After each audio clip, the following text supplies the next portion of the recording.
Omar Sarr numéro 1 et Omar Sarr numéro 2 qui est à côté. La présence des responsables. Hein? Apparemment, il y a des problèmes de son. Les journalistes n'ont pas de son. La partie technique devrait régler ce problème. C'est bon ou pas? Nee na nga wàññi son bi nee nañu baaxul nga wàññi. C'est bon maintenant? Là ça va.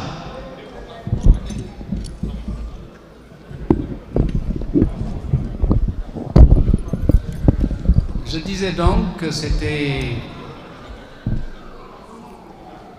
pour nous l'occasion de nous réjouir de la présence des leaders membres dont les partis sont membres du FDR.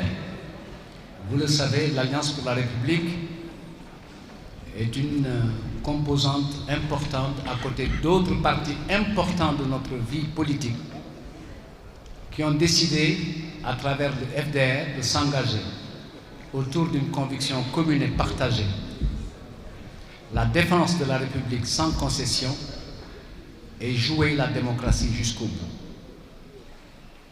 Donc, merci pour ce soutien qui ne date pas d'aujourd'hui, puisque depuis que l'Alliance pour la République est dans l'œil du cyclone, visée par ce pouvoir revanchard, le FDR n'a jamais manqué à l'appel au titre de la solidarité dans cette cause commune, la défense de la République, mais dans l'action concertée pour exprimer des positions qui sont les meilleures pour le peuple sénégalais. Comme vous pouvez l'imaginer, ce point de presse est justifié par une décision très curieuse intervenue hier concernant deux personnes mises en cause que sont M. Tahirou Sarr et l'honorable député Mohamed Ngom Di Farba. L'annonce de la libération de Farba Ngom et de Tahirou Sarr dans la journée du 12 janvier a été accueillie positivement par l'ensemble des populations du Sénégal. Mais cette joie fut de très courte durée, du fait d'un appel contre toute attente du procureur du parquet financier, du Premier ministre Ousmane Sonko. Ce dernier d'ailleurs a fini de ridiculiser la justice en demandant, après un rabat d'arrêt, la réouverture de son procès contre un de nos camarades, M. Mame Mbaye Niang, pour valider une candidature pour 2029. Cette opposition à la libération de l'honorable député des Agnam traduit, selon nous, et ce qu'on dit depuis le début, un acharnement contre un homme, en l'occurrence Farba Ngom, qu'il ne qualifie plus d'adversaire politique, mais qui est pour eux un ennemi, une cible à abattre. Rappelez-vous le discours de la honte à Agnam, quand M. Ousmane Sonko interpellait Farba Ngom pour lui dire que ce serait sa dernière participation à une campagne électorale. Rappelez-vous que l'honorable député Farba Ngom est le seul détenu dont, avant la convocation, le procureur de la justice, le procureur de la République a sorti un communiqué. Rappelez-vous comment Farba Ngom a perdu son immunité parlementaire. Rappelez-vous bien avant ça comment on a empêché Farba Ngom d'accéder à une position de vice-président de l'Assemblée nationale. Et depuis 1 an, pratiquement, c'est toujours des accusations. Aucune preuve établie. Depuis pratiquement 1 an, c'est de la haine. Cette affaire, elle est loin d'être une affaire de justice.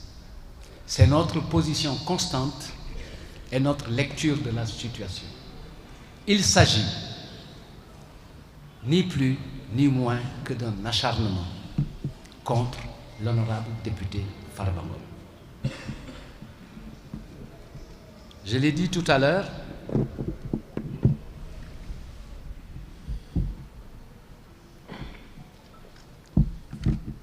merci beaucoup. La décision qui a été largement commentée depuis hier, elle évoque 2 situations. Pour les uns, c'est une justice à géométrie variable. Pour les autres, c'est une justice qui s'exprime à travers 2 poids, 2 mesures. Et l'un dans l'autre, ce qui est constant, c'est qu'il y a une inégalité de traitement là où la loi dit que tous les citoyens sont égaux devant la loi. Je ne reviendrai pas sur l'acharnement, puisque tout le monde se souvient de cette affaire, tant du point de vue de la procédure que des éléments factuels. Souvenez-vous, cet appel du procureur, c'est une récidive. C'est la 2e fois que le juge a ordonné une remise en liberté et que le procureur se pourvoit en appel, interjette l'appel.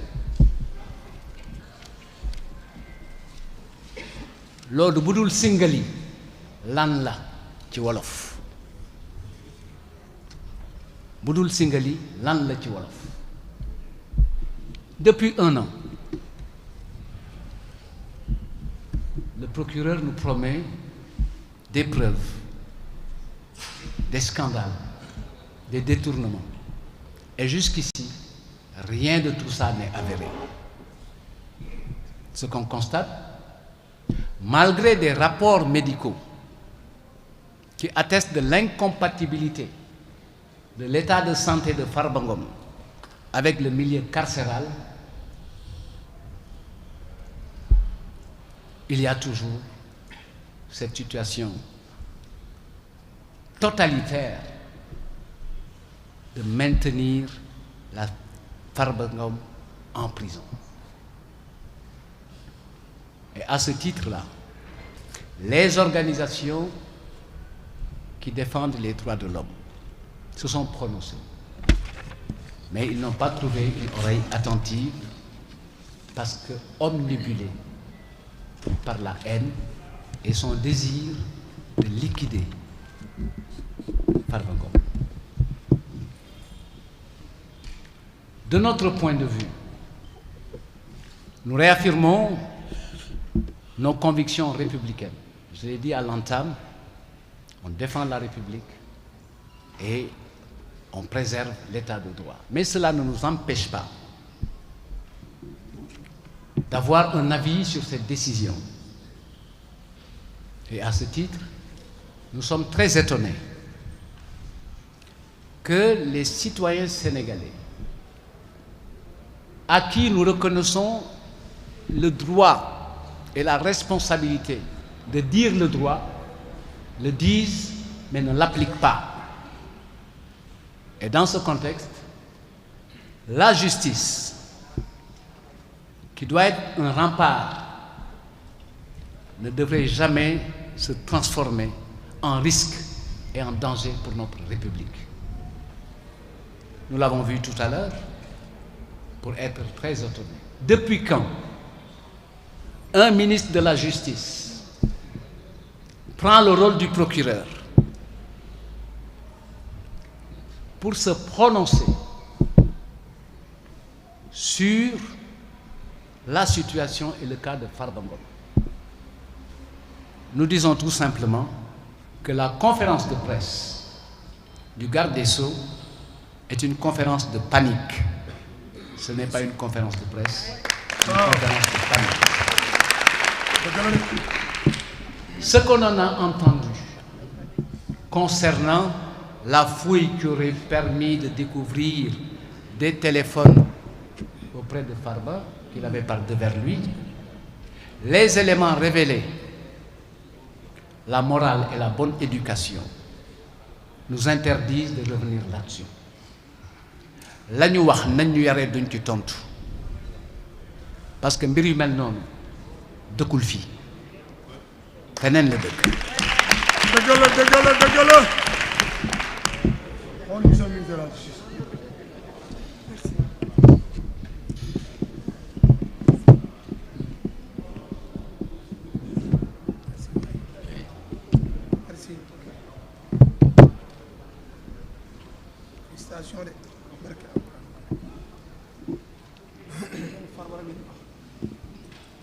Comme je l'ai dit tout à l'heure,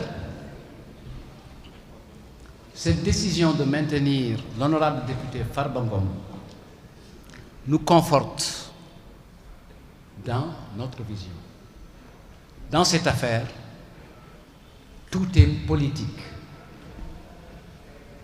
Tout est politique. Ce n'est pas une affaire judiciaire, de notre point de vue. Si tant est que c'était une affaire judiciaire, on aurait fait droit au droit de Farba Ngom. Malade. Et rien n'interdit à la justice de le libérer et de prendre les dispositions qui permettent de l'avoir sous contrôle. Et nous sommes convaincus que beaucoup de Sénégalais pensent la même chose. C'est une affaire d'acharnement, c'est de la haine, c'est la justice des vainqueurs, c'est de la revanche. Et ça met en péril notre vivre ensemble et notre République. On l'a dit à l'entame, notre préoccupation centrale, c'est la défense de la République et de ses valeurs. C'est la préservation de la démocratie, ses valeurs et de ses usages. Puisque lu ñu bokk la kenn mënu ko séddoo dem ak moom. Aujourd'hui, nous réaffirmons sans trembler que le comportement du parquet n'est pas ce qui était attendu.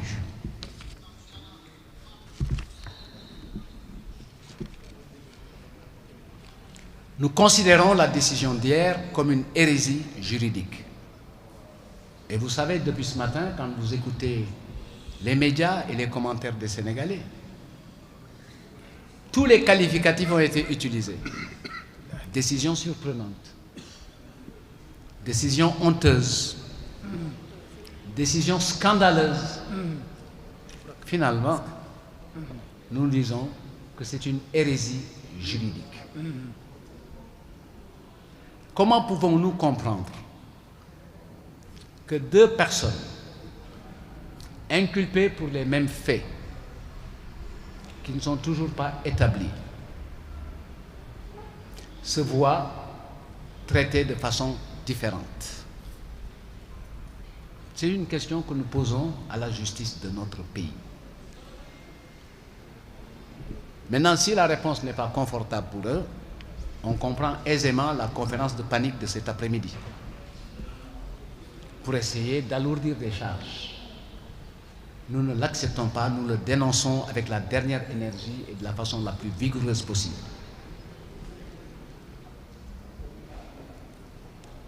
Cette décision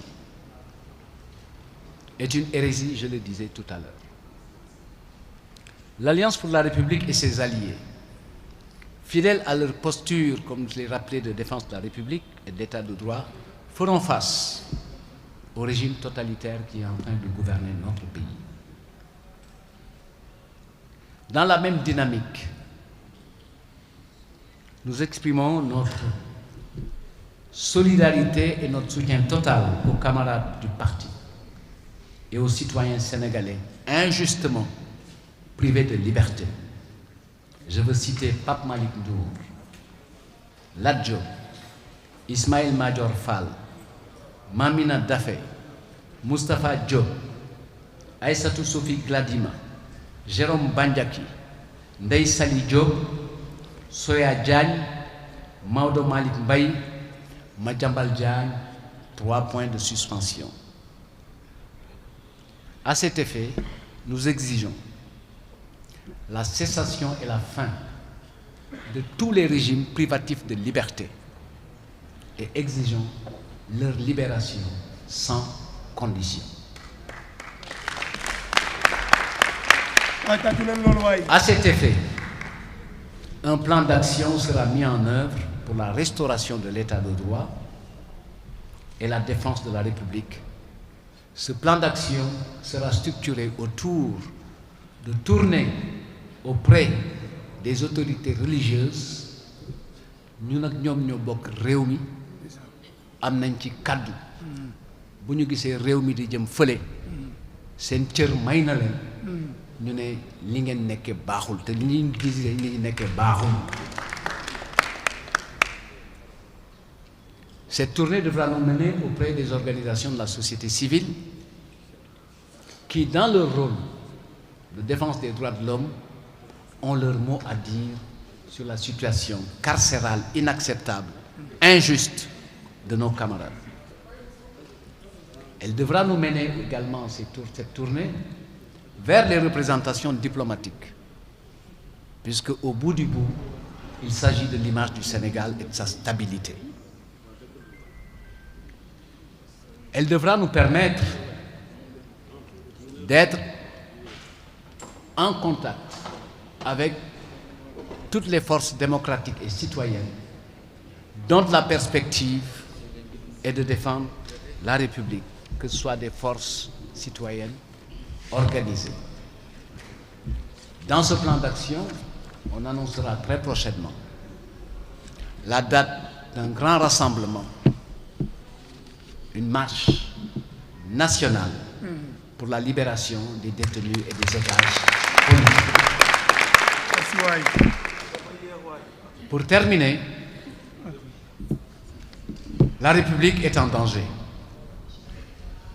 La démocratie est en péril. Il faut les sauver l'une et l'autre.